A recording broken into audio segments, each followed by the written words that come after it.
Labą dieną, sveikiname su jumis iš InBalance sporto studijos ir šiandien parodysim keletą technikų, kurias galite naudoti, jeigu kamuojatės dėl kelio skausmų. Tai naudosim atsimaigymams volą, kas neturit volo, gali dirbti namų sąlygom, pavyzdžiui, su kočielu. Įsivaizduokim, kad čia kočielas. Tai dirbsim su šlaunyje esančiais raumenimis, turėsim 3 stoteles. Tai bus priekinė šlaunų dalis, pirma stotelė.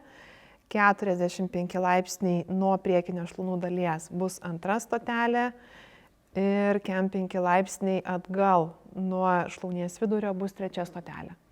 Tai pradėsim nuo keturgalvio, dėsim volą ant vidurio šlaunies, gulsimės ant pilvo, kita koja gali būti patogiai sulenkta, įtraukiant pilvuką, kad neišsiriestų juosmuo, nes paskui gali skaudėti.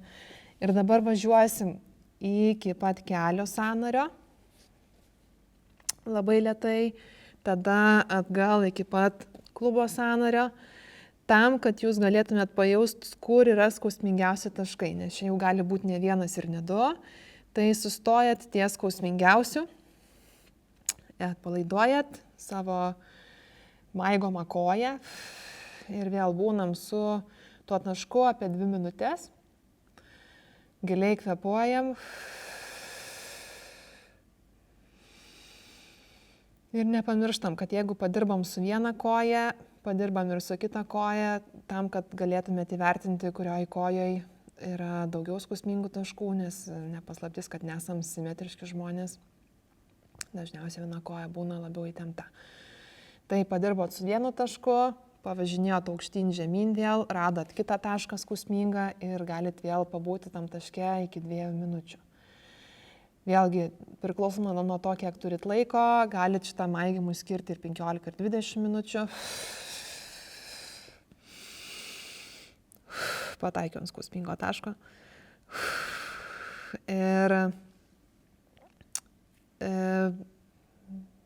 turėkit omeny, kad maigymą galit pasireguliuoti pagal tai, kaip jaučiatės ir kiek turit laiko ir kur randatės. Tai kai padirbam su priekinė dalimi, tada keliausim į antrą stotelę, kur yra 5 laipsniai nuo priekinės dalies. Dirbsiu dabar su kita koja, kad galėčiau jūs atsisukus būti. Ir gulamės ant priekinės šlaunų dalies ir tada pasisukam 5 laipsnius. Šitą koją dedam į priekį, abi rankos irgi ant grindų, tai su rankom ir su kojom, jeigu labai intensyvūs pojūčiai, galite truputėlį atkelti save, prilaikyti savo kūno svorį.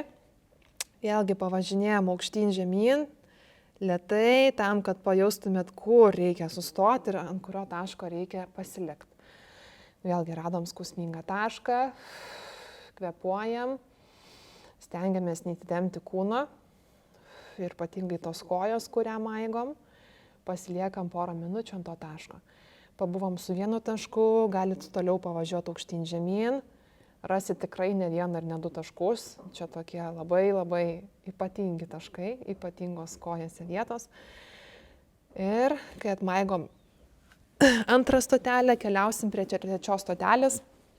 Primenu, kad yra šlaunies vidurys ir 5 laipsniai nuo šlaunies vidurio. Tai dėsim volą ant grindų, savo šlaunį ant volo ir tada iš tokios padėties pasisukam 45 laipsnius. Būnam tokioj padėtyje ir prasivoluojam nuo kelio iki klubo, randam skausmingą tašką ir būnam ant to taško. Pasistengkit, kad tokių, kaip pas mane čia buvo, kad ką tik prašoko vienas toks skausmingas raumenų dešrainis. Atsigulėm ir giliai kvėpuojam, nes čia gali būti toks intensyvus skausmas, gali eiti iki visos kojos, gali eiti klubo sąnarį, gali eiti kelio sąnarį, gali eiti giliai iki pat kaulo. Tai šitų jausmų ir pojūčių nebijokit. Stenkitės maksimaliai atpalaiduoti koją ir giliai kvėpuokit. Jeigu paskui po šito maigymo jausit šilumą, tai yra labai gerai, nes tai ženklas, kad į tą vietą skaudamą priplūdo daug kraujo.